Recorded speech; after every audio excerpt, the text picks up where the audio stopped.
जय हिंद साथियों। जैसा कि आपको पता है कि हमने पिछली कक्षा में भारत की स्थिति एवं विस्तार के बारे में पढ़ा था, जिसमें हमने भारत की स्थिति के बारे में जाना था कि जो भारत की स्थिति है वो हमें जो पूरा ग्लोब है, ग्लोब जो हमारी पृथ्वी का एक मॉडल है, उसमें कहाँ पे देखने को मिलती है। तो जो भारत है वो उत्तर पूर्वी गोलार्ध में स्थित है, और जो भारत से अक्षांश रेखाएं और देशांतर रेखाएं गुजरती हैं उनके बारे में भी हमने जानने का प्रयास किया था कि भारत का अक्षांशीय विस्तार जो है वो जो भारत का सबसे दक्षिणी बिंदु है तो वहां से 6 डिग्री 45 मिनट उत्तरी अक्षांश से 37 डिग्री 6 मिनट उत्तरी अक्षांश तक है। और देशांतरी विस्तार की बात करें तो 68 डिग्री 7 मिनट पूर्वी देशांतर से 97 डिग्री 25 मिनट पूर्वी देशांतर तक हमें भारत की जो विस्तार है वो देखने को मिलता है। हमने भारत के जो चारों बिंदु हैं, पूर्व पश्चिम उत्तर दक्षिणी बिंदु है, उनको जानने का प्रयास किया था, जिसमें हमने देखा था कि जो भारत का सबसे दक्षिणी बिंदु है वो इंदिरा पॉइंट के नाम से जाना जाता है, और सबसे उत्तरी बिंदु है वो इंदिरा कोल के नाम से जाना जाता है, और सबसे पूर्वी बिंदु है वह किबितु या मालंगू के नाम से जाना जाता है, और जबकि सबसे पश्चिमी बिंदु है वो आपका जाना जाता है गौरमाता या गुहारमोती। तो हम इसी क्रम में भूगोल की निरंतर कक्षा है वो प्रारंभ कर रहे हैं, और आज हम भारत की स्थिति एवं विस्तार से जो हमारा एक और टॉपिक छूट गया था, तो कर्क रेखा को हमने पढ़ा था कि जो कर्क रेखा है वो 7 राज्यों से गुजरती है, गुजरात, राजस्थान, मध्य प्रदेश, छत्तीसगढ़, झारखंड, वेस्ट बंगाल, त्रिपुरा और मिजोरम। लेकिन उसको भी हम गहराई से अध्ययन करेंगे कि जो सबसे ज़्यादा कौन से स्टेट से होकर गुजरती है। क्रम से पूर्व से पश्चिम क्रम पूछ लेता है कि पूर्व से पश्चिम कौन कौन से राज्य से होकर गुजरती है, और पश्चिम से पूर्व की ओर भी क्रम पूछ लेता है। तो हम उस क्रम को भी जानेंगे। कौन सी राजधानी कर्क रेखा के पास है, कौन सी राजधानी सबसे ऊपर है, कौन सी राजधानी कर्क रेखा के ऊपर है, कौन सी राजधानी कर्क रेखा के नीचे है, ये सब हम आज जानने का प्रयास करेंगे। तो एक बार हम मोटा मोटा पिछली क्लास का रिकॉल कर लेते हैं कि भारत की स्थिति कहाँ पे है।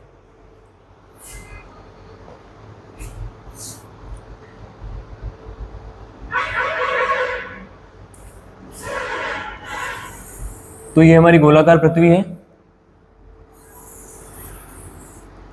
ये हमारी गोलाकार पृथ्वी है, और इसके बीच में से एक रेखा गुजरती है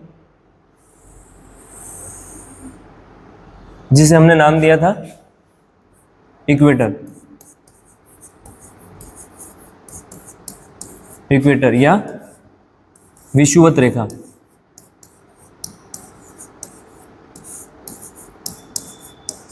रेखा जो कि 0 डिग्री अक्षांश पर स्थित है, 0 डिग्री अक्षांश पर। और हमने जाना था कि जो ये रेखा है ये पृथ्वी को 2 बराबर भागों में बांटती है।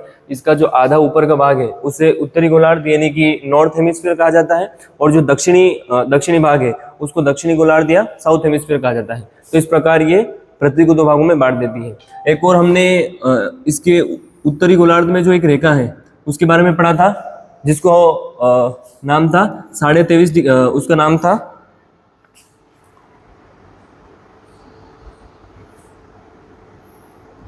उसका नाम हमने देखा था कि उसका नाम था कर्क रेखा।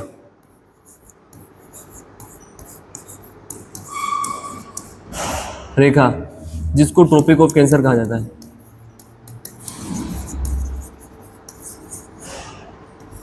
सर, और ये जो है ये 23 डिग्री 23 डिग्री नॉर्थ में स्थित है, यहाँ पर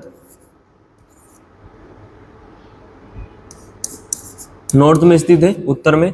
और एक और इसके दक्षिणी गोलार्ध में एक रेखा, महत्वपूर्ण रेखा को हमने जाना था जिसको कहा जाता है मकर रेखा,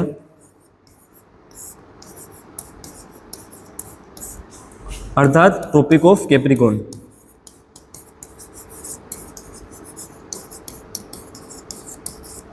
और ये जो थी ये 23 डिग्री साउथ में स्थित थी। तो ये 3 महत्वपूर्ण रेखाएं हैं। और अगर हम भारत की स्थिति को देखें तो भारत की स्थिति इनमें कहाँ पर है, तो भारत की स्थिति हमें देखने को मिलती है, भारत की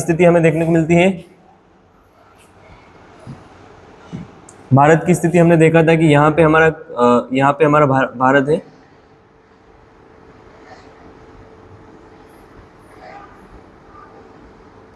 इस प्रकार से हमारा कुछ भारत देखने को मिलता है।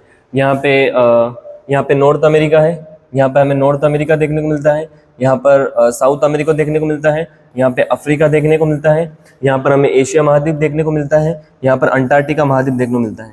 तो इस प्रकार अगर हम भारत की स्थिति देखें तो भारत की स्थिति बिल्कुल कर्क रेखा पर है, अर्थात कर्क रेखा पूरा भारत को बीच में से काटते हुए आगे निकल रही है।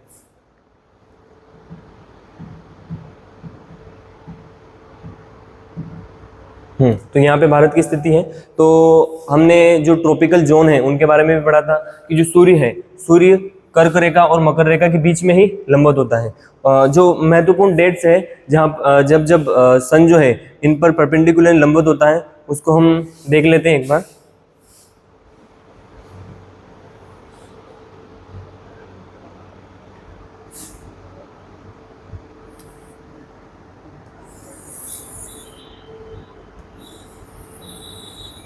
ये पृथ्वी, ये इक्वेटर, ये कर्क रेखा और ये मकर रेखा। शॉर्ट में लिख लेते हैं, ये इक्वेटर है, ये ट्रॉपिक ऑफ कैंसर है, ये ट्रॉपिक ऑफ कैप्रिकॉर्न है। ठीक है, जो हमारा सन है वो सन यहाँ से चलना प्रारंभ करता है, यहाँ पे हम देखें ना, तो यहाँ से चलना प्रारंभ करता है। 21 जून को जो सूर्य है वो यहाँ पे लंबवत होता है 21 जून को। इसको समझने का प्रयास कीजिएगा आप, क्योंकि इससे ही हमारे जो पृथ्वी पर जलवायु परिवर्तन होता, जो मौसमी दशाएं उत्पन्न होती है, 4 प्रकार की जो ऋतु आती है, समर ऋतु, विंटर ऋतु और रेनी सीजन, वो सभी इसी के कारण आता है क्योंकि जो सूर्य है, सूर्य स्थिर है और पृथ्वी उसके चारों ओर घूम रही है, और पृथ्वी जो थोड़ी झुकी हुई है 23 डिग्री ऐसे, जैसे कि ये सूर्य है और ये पृथ्वी है, तो पृथ्वी 23 डिग्री झुकी हुई है और ये जो सूर्य स्थिर है और पृथ्वी ऐसे घूम रही है, तो घूमते कभी पृथ्वी का ये सिरा आगे आ जाता है, कभी वो सिरा आगे जाता है। इसी प्रकार जो है पृथ्वी पर मौसमी दशाओं में परिवर्तन होता है और इसे ही हम कहते हैं ऋतु परिवर्तन अर्थात सीजन चेंज। तो 21 जून को यहाँ पे होगा उत्तरी गोलार्ध में, तो भारत यहाँ पे है। भारत की सिचुएशन देखें तो